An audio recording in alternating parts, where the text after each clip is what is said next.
Josiah was a very young boy when he came to the throne of Judah. He had been preceded by his father and his grandfather, considered by the Bible as probably the most godless kings of the generation. And during their decades of reign, the nation was on terminal decline, politically, but also spiritually.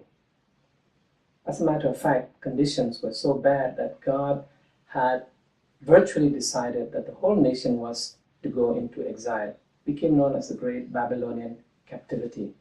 And in that captivity, they would lose their land, their temple, their beloved city, and the nation would have to restart in a foreign land.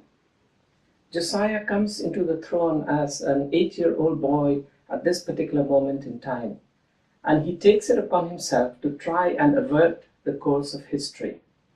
He goes out of his way to fix everything that was wrong with Judah that his father and grandfather had nearly brought to ruin. He launched a massive reformation program. He started work on repairing the temple. Eventually, he would celebrate a grand Passover festival that would be remembered for many generations to come. He did everything that he could to change history. During the temple repair works, recorded in 2 Chronicles 34, a book was discovered, a book that had been misplaced or almost lost in one of the storerooms. Now, the book is called the Book of the Law. Some translations say the Book of the Covenant. The Hebrew says the Book of the Torah, which Moses had written. It could be the Book of Deuteronomy, as some have suggested. It could be the entire Torah itself that had been misplaced, or perhaps just that Book of the Covenant recorded of in Exodus that was usually placed in the Ark of the Covenant. Whatever the case, the discovery of the book was to change the course of their history, particularly Josiah's personal history. When the book was read to him, he discovered just how far they were from the pattern, the design, the plans that God had for them. And he was so distraught that he sought out a prophetess by the name of Huldah to discover if there was anything they could do to change history. He had learned from the reading of the book that there was to be a fatal ending to the nation if they did not obey the laws of God. Now, Huldah sends a very interesting message with a mixed bag of goodies, if you like, in it. She told the king that the Babylonian captivity was going to come. The nation will end up in disaster, and there was nothing he could do about it. He could not change history. He could not alter the course of events. What God had designed for the people of Judah will happen. However, she also told him, because you have honored God and you have been so faithful to him, you will be able to die in peace and not have to see the disaster of the captivity.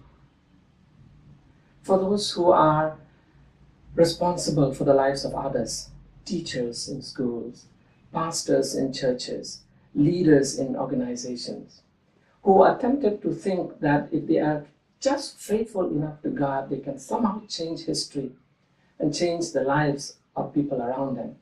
Josiah's story gives us a somewhat darker lesson. That no matter how faithful we are to God, sometimes we just simply cannot change the way things are. And if a church, if an institution is headed in the wrong direction, God is not going to stop it. And our faithfulness, our hard work will not alter that course. Josiah could do nothing for his people. It still ended up the way that God had planned. However, he was affirmed as being faithful. And it seems to me that the most important thing in the eyes of God is our faithfulness.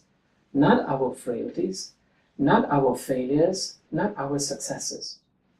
It also seems to me that faithfulness does not guarantee success. We may try our best. We may want to change things. We may try to direct God's people in the right way, but it doesn't mean that it will work. Nevertheless, God expects us to remain faithful to Him, to do the best that we can, the best that we are able in serving Him.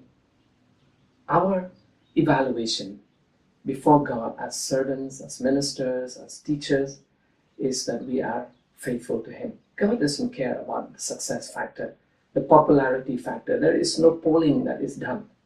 All that God looks at is, have you been faithful to me or not?